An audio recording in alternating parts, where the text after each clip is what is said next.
A Burundi köztársaság egy kelet-afrikai ország. A földrész egyik legkisebb állama, körülbelül akkora, mint a Dunántúl, mínusz a 3 legnyugatibb megye. Lakossága ehhez képest elég magas, 2025 áprilisában körülbelül 14,3 millió fő volt, és ez a szám folyamatosan növekszik. Az ország mai területén a 17. században jött létre a Burundi királyság, amelyet a 19. század végén előbb a németek, később a belgák gyarmatosítottak. Függetlenségét 1962. július 1-én nyerte el Belgiumtól. Az elmúlt évtizedekben katonai diktatúrák váltották egymást, a polgárháborús állapot szinte a hétköznapok részévé vált. A helyzet csak a 2000-es évek elején rendeződött, így az ország azóta viszonylag békésnek mondható, de a gazdasági nehézségek, a járványok, a nem megfelelő infrastruktúra, oktatás és egészségügy továbbra is komoly problémát jelent.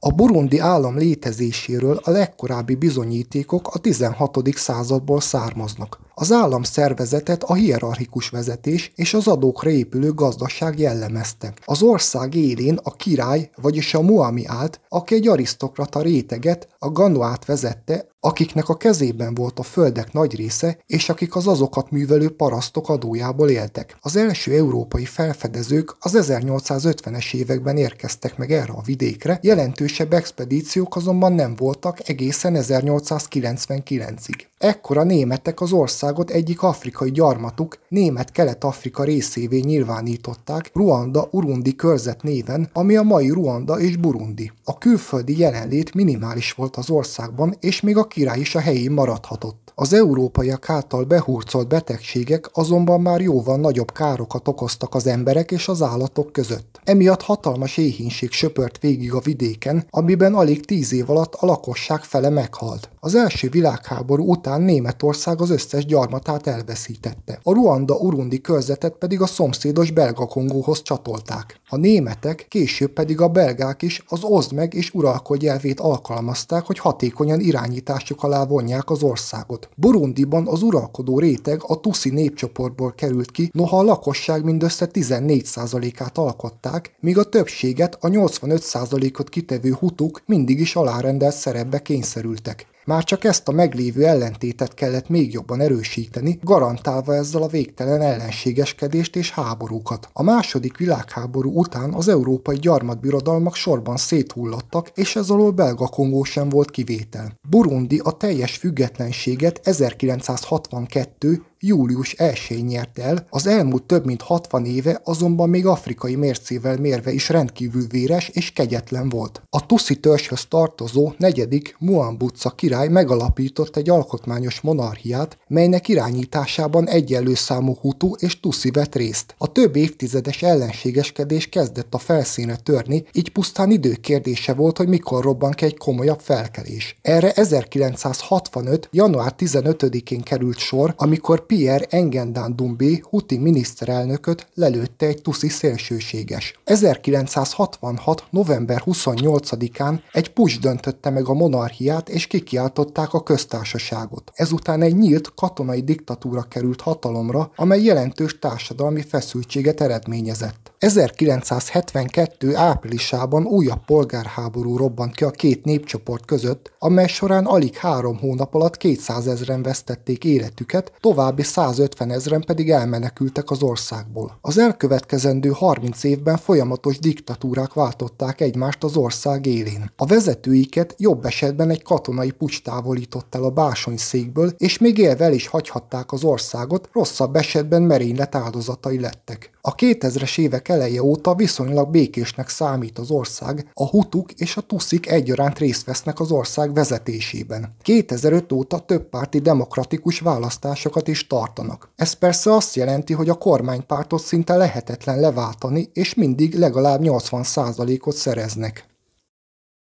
A hírekben gyakran halljuk a GDP-t, vagyis a bruttó hazai termék fogalmát. Ez a szám egy országban adott idő alatt előállított termékek és teljesített szolgáltatások összesített értékét mutatja. Ebbe beleszámít a háztartások fogyasztása, az állam vásárlásai, az üzleti beruházások, valamint a nettó export is. A GDP-t jellemzően egy ország gazdasági teljesítményének mérésére és az egyes országok összehasonlítására használják. Ennek a száraz definíciónak a leegyszerűsített magyarázata, hogy minél nagyobb a GDP, annál gazdagabb egy ország. A világ országait a GDP alapján rangsorolni is lehet. A legfrissebbet a Nemzetközi Valuta Alap, vagyis az IMF publikálta, amely már a 2025 első negyedévéből leszűrt adatokkal dolgozik. Ez alapján Luxemburg a világ leggazdagabb országa. Az apró nagyhercegségben ugyanis az egyfőre jutó GDP értéke $141.080 volt. Magyarország a 46.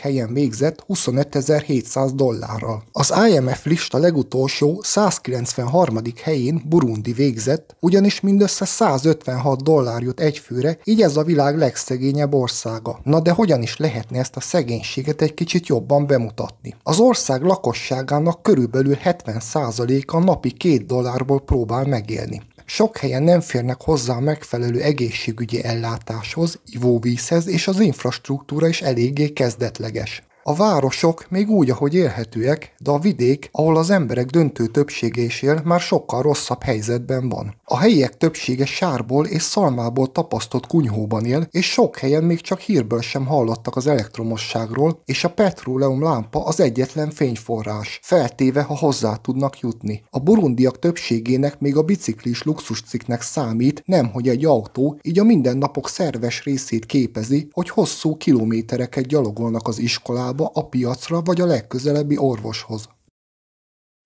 Több afrikai kultúrához hasonlóan a burundiak is gazdag hiedelemvilággal rendelkeznek. Ezek közül nézzünk meg néhányat. Az emberek hiszik, hogy az ősök lelkei, az abazimuk tovább élnek és figyelik a család életét. Ezek a szellemek védelmet nyújtanak, de ha elhanyagolják őket, akkor balszerencsét hozhatnak. Betegség, terméketlenség, rossz termés, baleset, ilyesmik. Hogy kiengeszteljék őket, áldozatot kell bemutatni nekik. Ez szerencsére nem azt jelenti, hogy egy rakás állatot lemészárolnak, az ősök ugyanis beérik némi banássörrel és étellel. Fontosabb események előtt imával, füstöléssel vagy titkos helyen hagyott ajándékokkal kérik az ősök jó indulatát. A boszorkányoknak, vagyis az ababfumuknak fontos szerepe van a helyi kultúrában, ugyanis őket hívják, ha valakit megátkoznak, váratlanul megbetegszik, vagy valami megmagyarázhatatlan esemény történik, hogy gyógynövények, imádság és talizmánok segítségével ellenvarázslatot adjanak. Az állatokkal kapcsolatos álmoknak is megvan a jelentése. Ha valaki álmában egy bagoly szerepel, az egy közelgő halálesetre utalhat, míg a tehén a közelgő gyermekáldás és a szerencse szimbóluma. Sokan hordanak személyes talizmánokat, amelyeket fából, tehénszarvából, gyökerekből vagy növényekből készítenek. A legtöbb burundi ma már a katolikus vagy a protestáns hitet követi, de ez nem azt jelenti, hogy feladták volna a hagyományos hiedelmeiket. Egy templomba járó ember ugyanúgy elmegy a falu varázslójához, ha túlvilági segítségre van szüksége.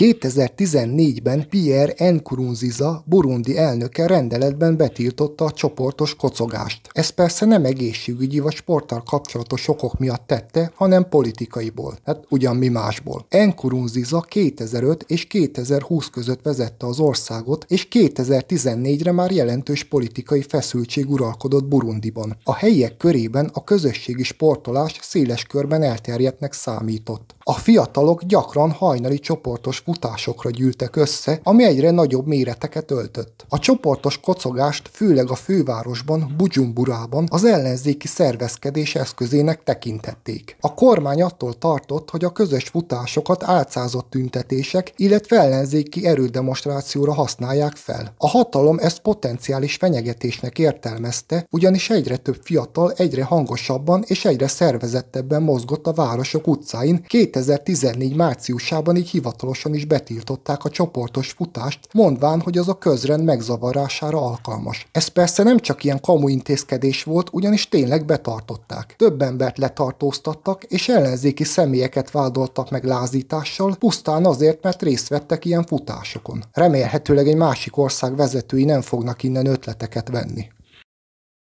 Nkurunziza elnöknek azonban nem csak a kocogáshoz volt furcsa a viszonya, hanem a focihoz és a valláshoz is. Szenvedélyesen szerette a focit, és nem csak nézőként, hanem játékosként is. Még egy saját elnöki klubot is összehozott. Ez volt a Halleluja FC, ami nem csak egy foci csapat volt, hanem egyfajta vallási közösség is, amivel az elnök evangéliumi keresztényként gyakran kapcsolta össze a focit vallási üzenetekkel. Ezzel az volt a célja, hogy karizmatikus vezetőként jelenjen meg a vidéki és a városi szegények között, és hogy közvetlen kapcsolatot építsen ki a néppel. A sporton keresztül imákat, tanításokat és persze propagandát is eljuttatott a lakossághoz. A meccsek előtt vagy után vallási beszédeket tartott, sokszor a templomi közösségek szervezték a meccseket, ahol az elnök volt a sztárvendég, sőt, néha még ő maga is pályára lépett. Ezeken az eseményeken gyakran osztogattak ajándékokat és pénzt, ezzel erősítve a személyi kultuszt. Szavazatokat nem kellett vásárolni, mert a választásokat már alapból elcsalták. A labdarúgás tehát kiváló módszer volt a hatalom népszerűsítésére, a társadalmi feszültségek levezetésére, és arra, hogy elterelje a figyelmet a valós társadalmi, gazdasági és politikai nehézségekről. Ez is milyen ismerős valahonnan.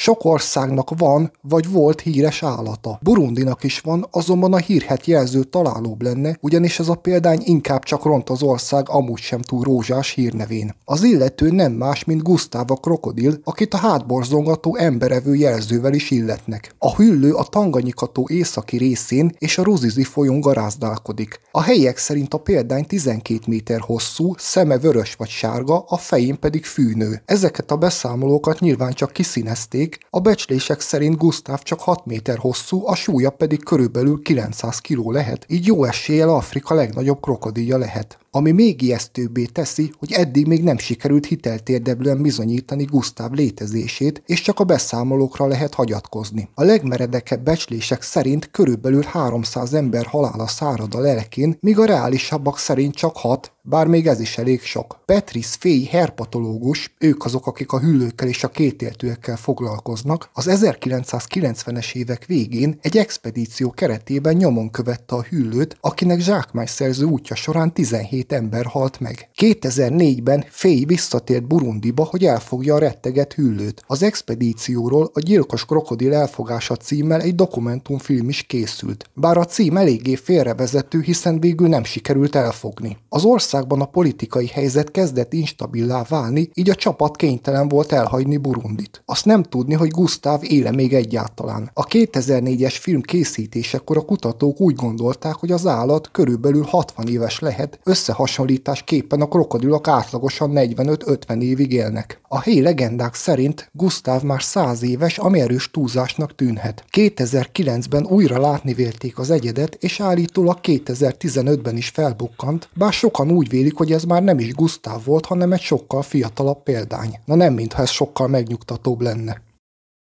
Ha turistaként ellátogatsz Burundiba, nem csak a vidéki tájakon, de még a fővárosban is látni fogsz egy fából készült közlekedési eszközt. Ez a csukudu, amely lényegében egy fából készült roller. Az első csukudukot a Kongói Demokratikus Köztársaságban, illetve akkori nevén Zairében készítették az 1970-es évek elején, azonban nagyon hamar elterjedt két apró szomszédjában, Ruandában és Burundiban is. Mivel az országban nagy a szegénység, az autók, a motorok, de sok helyen még a biciklik is luxusnak számítanak. Ennek jó alternatívája a csukudu, amely megkönnyíti a vidéki utakon való kilométeres gyaloglást, de áruszállításra is kiválóan alkalmas. Sokan ezekkel hordják a piacra a portékákat, ugyanis meglepően nagy a teherbírása. Burundi szinten elég drágának számítanak, ugyanis egy csukuduért 100-150 dollárt is elkérhetnek. Azonban részletre is meg lehet vásárolni, és egy mezőgazdasági munkás, aki a piacon árul, átlag fél év alatt meg is keresi az árát. A világ összes országában élnek gazdagabb és szegényebb emberek. A vagyonosabb réteg tagjai mindenhol igyekeznek vélt vagy valós gazdagságukat kifejezni különféle státuszszimbólumokkal. A nyugati kultúrában ezek általában drága dolgok. 100 milliós lakóparki lakások, drága márkás órák, táskák, autók és egyéb tárgyak, esetleg jachtozás vagy magánrepülős Maldív-szigeteki nyaralás. A közvélekedés szerint akik rendelkeznek ezekkel a javakkal vagy lehetőségekkel, azok már gazdagok gazdagnak számítanak. Burundiban ezekre nincs lehetőség, így ott teljesen mást jelent a státuszszimbólum és a gazdagság. Ez nem más, mint a tehén. Minél több tehene van egy burundi családnak, annál vagyonosabbnak számít. Ez főleg a több évszázados mezőgazdaság és állattenyésztő társadalomnak köszönhető. A tehén fontos élelmiszerforrás, csereeszköz, amivel szövetséget lehet kötni, háború esetén pedig békét. Egy tehén ajándékozása a legmélyebb tisztelet jele. Egy hagyományos vidéki burundi esküvő elképzelhetetlen lenne tehén nélkül. A vőlegény családja legalább egy tehenet ajándékoz a mennyasszony családjának hozomány gyanánt, amit inkfanónak neveznek. Ez kifejezi a hálát a mennyasszony felneveléséért, tiszteletet mutat a lány családja iránt, és megszilárdítja a két család közti kapcsolatot. A tehén nélküli házasság sokáig elképzelhetetlen volt vidéken, sőt, egyes közösségekben még ma is formálisan érvénytelennek számít az esküvő nélküle. Ha a vőlegény családjának nem volt tehene, akkor a mennyasszony családja akár vissza is utasíthatta a leánykérést. A hozomány tehén tehát a közösségi elfogadás kulcsa is volt. Enélkül a házasság nem vált teljesen érvényessé a falu szemében. Ha nem volt tehén, akkor más nagyértékű javakkal is megpróbálhatták kiváltani, például kecskékkel, juhokkal, nagyobb mennyiségű étellel, ezek azonban ritkán voltak elfogadottak, hiszen kevesebb tekintéllyel bírtak a közösség szemében. Bizonyos esetekben a rokonok vagy a falusiak összedobtak egy tehenet, hogy a fiatalok összeházasodhassanak. Ez szintén erősítette a közösségi kapcsolatokat. Az esküvőn gyakran vezetnek be egy élő tehenet, teljesen feldíszítve, mint az ajándék megtestesülését. Azt hihetnénk, hogy a tehén csak Indiában szent állat, holott Burundiban is legalább akkora tisztelet övezi. A hagyományos burundi hitvilágban a tehén nem csupán egy állat, hanem isteni ajándék, az élet és a termékenység szimbóluma. Egyes közösségekben abban is hittek, hogy a tehén lelkének kapcsolata van az ősök szellemével, és így közvetítőként is funkcionálhat ember és a szellemvilág között. Bár ma Burundi túlnyomó rész keresztény ország, sok falusi közösségben még együtt élnek a keresztény rítusok és a tehénhez fűződő ősi hiedelmek. A dob Burundi egyik legfontosabb kulturális és szakrális szimbóluma. A burundi dobot engomának nevezik, de ez a kifejezés sok afrikai országban egyszerre jelent dobot, táncot és ünnepet is. Burundiban a dobolás eredetileg a muami, vagyis a király hatalmához kapcsolódott. A dobok nem csak zenei eszközök voltak, hanem kommunikációs és vallási szerepük is volt. Megszólaltatták a király koronázásakor, aratáskor, harcba indulás előtt vagy győzelem után, de különböző családi eseményeken is. A dobosok öröklődő társadalmi csoportot alkottak, és csak bizonyos családok tagjai válhattak hivatalos királyi dobossá. A tradicionális burundi dobokat, az engomákat üreges fatörzsből készítik, amit állatbőrrel fednek be. Egyes dobokat valóságos erekjeként kezelik, nem lehet rájuk ülni, és csak meghatározott emberek érhetnek hozzá. A dobolás a természet, az ősök és az isteni hatalom összekapcsolódását jelképezi. A ritmusok gyakran szimbolikus jelentéssel bírnak, nem mindegy, hogy esküvőn, temetésen, aratás előtt vagy csata után szólaltatják meg. A dobos előadások egyedi elemekből épülnek fel. A dobosok félkörben állnak, középen áll egy kiemelt dobos, aki az egész produkciót irányítja. A zene erőteljes, lüktető ritmusokból áll, amelyeket váltakozó gyorsasággal játszanak. A dobosok táncolnak, forgolódnak, végül a fejük felé emelik a dobot és úgy játszanak, ami óriási fizikai erőt és koordinációt igényel. A burundi dobosok a 20. század második felében világhírűvé váltak, és szinte az egész világot bejárták. 2014-ben a burundi királyi dobosok előadás módját az UNESCO a szellemi kulturális örökség részévé nyilvánította. Ha egyetlen szóval kéne leírnom Burundit, akkor nagy valószínűséggel a banánt választanám. Kis túlzással erre a sárga gyümölcsre épül Burundi gazdasága, de fontos szerepet játszik a hétköznapi életben és a kultúrában egyaránt. A banán Burundi legelterjedtebb gyümölcse, a lakosság egyik legfontosabb tápláléka. Az ország éghajlata ideális a termesztésére, és mivel a banánfák egész évben teremnek, megbízható táplálékforrás nyújtanak. A banánnak két fő típusa van. Az egyik a főzőbanán, helyi nyelven ibitoké, amely keményebb és szinte zölden szedik le. Étkezési célokra használják, levest főznek belőle, de a fő étkezéshez is felhasználják, olyan, mint nekünk a krumpli vagy a rizs. A másik típus az édes banán, vagyis az imjenbé, amit frissen fogyasztanak, vagy sört főznek belőle. A becslések szerint a családok körülbelül 80%-a termeszti valamilyen formában a banánt. Nem csak magát a gyümölcsöt használják fel étkezésre vagy exportra, hanem minden részét. ízét. A banánlevél gyakori csomagoló anyag, de háztartási edényeket is készítenek belőle. A banánszár rostjából kosarat vagy kötelet fonnak. A levélből dísztárgyak készülnek, de gyakran esernyőként is felhasználják. Az ország kulturális életében nagyon fontos szerepet játszik a hagyományos erjesztett burundi banánsör, az uruagvá. Ha szeretnél otthon banánsört főzni, a receptjét megtalálod a videó leírásában.